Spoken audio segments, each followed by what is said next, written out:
కోడిపుంజు అనే ఈ కథను గురించి ఇప్పుడు చెప్పుకుందాం.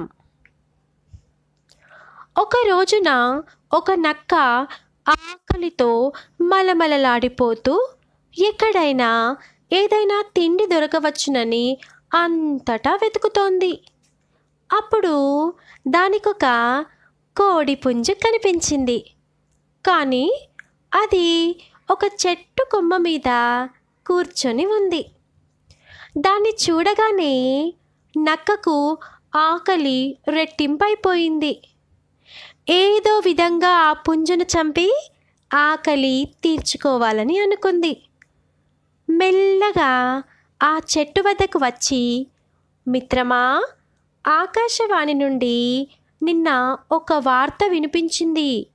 ఇక మీదట జంతువులన్నీ కలిసిమెలిసి స్నేహితుల్లాగా జీవించాలట. అందుచేత నువ్వు క్రిందకు రా, మనమిద్దరం స్నేహితుల్లాగా మసలుకుందాం అంది. ఆ జిత్తులమారి నక్క చెప్పేదాంట్లో నిజమెంతో ఆ కోడిపుంజుకు తెలుసు.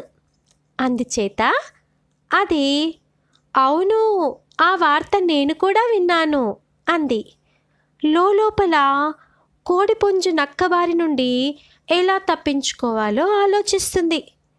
చివరకు ఇలా అంది, అదిగో నీ స్నేహితులెవరో ఇటే వస్తున్నారు, వాళ్ళని కూడా రాని, అందరము కలిసి అప్పుడు పండుగ చేసుకుందాం అంది ఆ కోడిపుంజు. ఈ దారిన వచ్చే నా స్నేహితులెవరూ లేరే, ఇంతకు ఎవరొస్తున్నారు అని అడిగింది నక్క. వేట కుక్కలు వాటి స్నేహితులు అని జవాబిచ్చింది పుంజు. ఇంకేముంది, వేట కుక్కల పేరు వినగానే నక్క హడలెత్తిపోయి వనకడం మొదలుపెట్టింది. వాటి కంటబడితే చావడం ఖాయం అనుకుంది నక్క. అలా భయంతో వణికిపోతున్నావెందుకు అని అడిగింది కోడిపుంజు.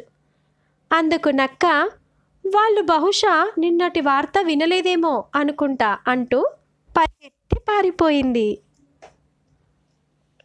ఈ కథలో నీతి ఏంటంటే, మోసాన్ని మోసంతోనే జయించాలి. ఎవరైనా మనల్ని మోసం చేయాలని చూస్తే మనం మోసపోకుండా వారిపైన ఆ మోసంతోనే విజయం పొందాలి.